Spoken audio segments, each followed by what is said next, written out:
Perfect. Welcome everyone to our home. Yeah. Our theme is Orach. In this book, we learn how mitzvot affect and inspire our daily lives. In this room, we will show you a day in the life of an SAR high school student and how Torah and mitzvot affect our daily lives. If you look up, you can see the Shekhinah of Hashem all around us, showing that Hashem is with us in every part of our lives. Bokeh Tov.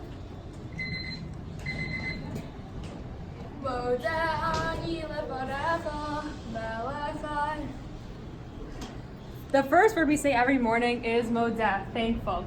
Instead of modeh starting with the word ani, we make sure to start with the word thankful. Because the first word we say shouldn't be focusing on ourselves, our thoughts, feelings, wants, needs. It should be just saying, I'm thankful that my Hashem will return to me.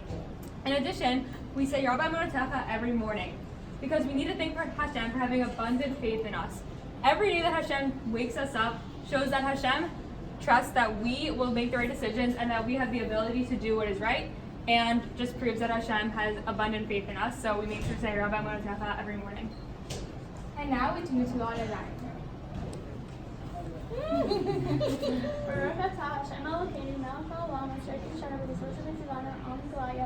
Amen. And to get ready for school, we put on our shoes. First the left shoe, then the right shoe.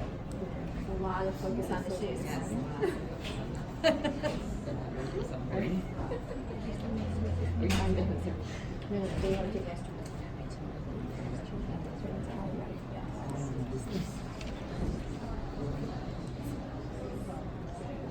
And after we get ready for school, we always have to daven with kavanah to strengthen our connection to Hashem.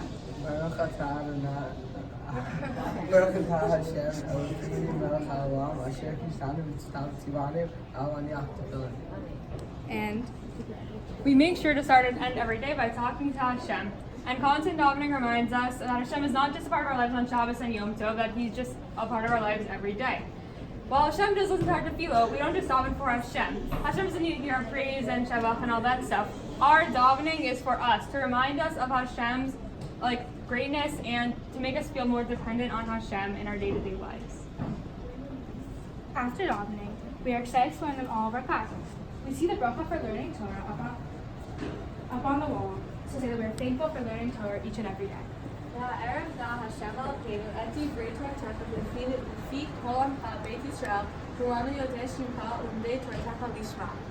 Here we can see students learning Gemara.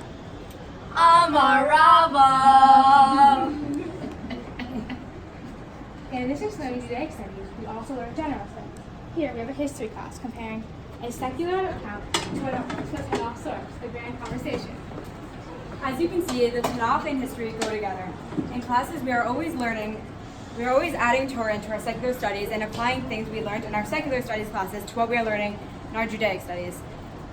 We are always having the grand conversation between Torah and the world. This helps us realize that in order to fully understand Hashem's world, we not only need to learn Judaic studies like Tanakh and Gemara, but we also need to know general studies like math, science, and history, and then make the connection between the two. With the grand conversation, we see Hashem's Shekhinah in places where we thought it didn't exist. Since davening is always important to us, we daven Mincha and Marav in school. When we get home, we can always see the beautiful sunset. And on Friday night, we light the Hanukkah candles and then the Shabbat candles to welcome Shabbat and Hanukkah into our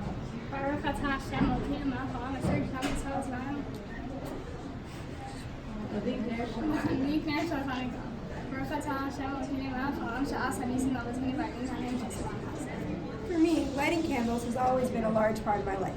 I can recall being so little I had to jump on a chair in order to watch my mom light Shabbos candles, and absolutely adoring the warmth I felt from both the fire and the happiness when she turned with a smile and said, "Good Shabbos, everyone." As I grew up, I always kept candles close to my heart. My job before Shabbos has always been to set my mom's candles, and the day I was finally allowed to light a match, I began to light Shabbos candles on my own. It took me years to learn the bracha by heart, but I was consistent with my earnest for lighting the candles nevertheless. Even when I'd go away for Shabbos, I tried to make sure that I had a way to light, despite the fact that it wasn't necessary. Lighting candles isn't just my personal way of connecting with God. Throughout history, we can see many examples of people using candle lighting as a way of reaching Hashem.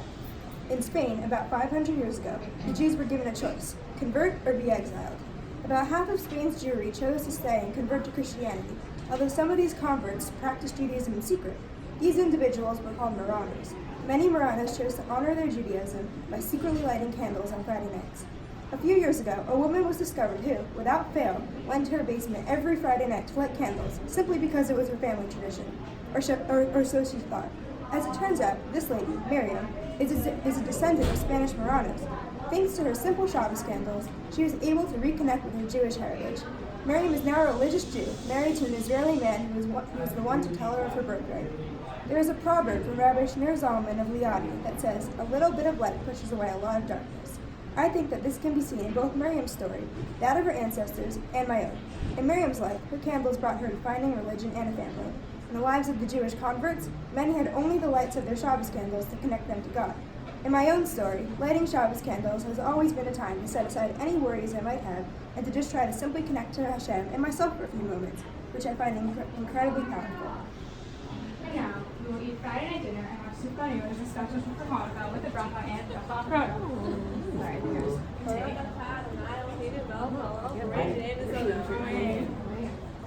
Don't mind if I do.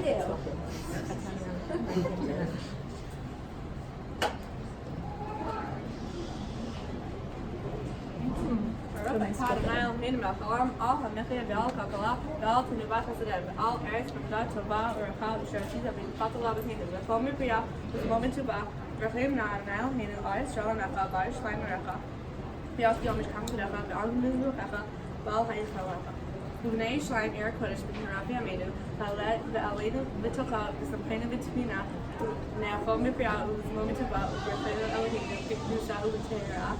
כי אתה הוא טוב ומטיב לכל ונודע לך על הארץ ועל המחיה. ברוך אתה אדוני על הארץ ועל המחיה. Amen. Now, here. Last week. After the day is done, we are ready for bed, and we say Shema one last time before going to sleep and ending our day. Shema Yisrael Hashem Elokeinu Hashem Echad. Shema is one of the most impactful brachot to me and to many other people all around the world. Even when I was a young boy, it was stressed to me by my parents how important Shema was. Every night when I was going to sleep, my parents would read to me, sing with me, and then we would say Shema together. As somebody who very much values consistency in their routine, saying Shema became a benchmark of safety that would happen every night without fail. I looked forward all day for when my parents would sit on the corner of my bed and cover their eyes. As I got older, I started saying Shacharit at school. It started to become something more than just a nightly activity with my parents. It started to become my avenue to connect to Hashem every day in my own personal way. Shema became the last thing that I did when I went to sleep and the first thing that I did before I started my day. And it took on a new meaning of beginnings and conclusions. Since I have come to high school, I've started saying Mark more regularly. Now instead of just starting and ending my day, Shema is in the middle too. It breaks up my day into two pieces and allows me to focus on each part individually, as well as helping me to stay connected with my family throughout the day. Throughout my life, a mitzvah that has always stayed strong for me is kissing my mezuzah. I make sure that no matter what, I kiss my mezuzah. Shema has become such a major part of my life and my Judaism, and it reveals itself to be everywhere, which I find incredibly special. Even now, when I'm older, and my parents no longer read me stories or sing me to sleep, I lie in bed and say Shema every night. In the day, I learn, I work, I talk, I live. But at night, I stop. I stop and think about all people, and how they feel, and what they do. I use Shema as a connection not only to Hashem, but to the Jewish people as a whole. No matter how disconnected or alone someone may feel, Shema brings us together in a way that few things can. When things get too complicated for us to deal with, everyone needs to be able to find refuge in Shema and in each other. Hashem is one and therefore helps all of us to be one. There are also many stories from other people about how saying Shema saved their lives, including stories of Holocaust survivors who said Shema before they were going to die and then were miraculously saved. Shema not only connects us to God, but it gives us security and hope that maybe everything will be the way it once was. Shema is a way to transport us back to simpler situations. When things get hectic and scary, we say Shema and have our belief in Hashem and in life restored. All of these mitzvot lead us to the Derech Eretz. On this Derech, there are always twists and turns which make the path difficult. But we know that with saying brachot, doing mitzvot, and keeping a strong connection to Hashem, we will stay on the Derech and live a happy, healthy life full of Torah learning and mitzvot. On this Derech is the Baal HaShem, Rabbi Yaakov ben Asher. He was the rabbi who came up with the idea to divide halacha into 4 parts, the Arba Torah. מעט אדנים כנגד מיוסטים על אדני פז וכנגדם תקנו כוף ברכות בכל יום. We say 100 brachot every day to correspond to the 100 silver sockets of the Mishkan. From this we can learn that every bracha we say, it is like we are davening in the Mishkan. Every bracha brings us closer to Hashem. Thank you for coming with us, going through a day of lessons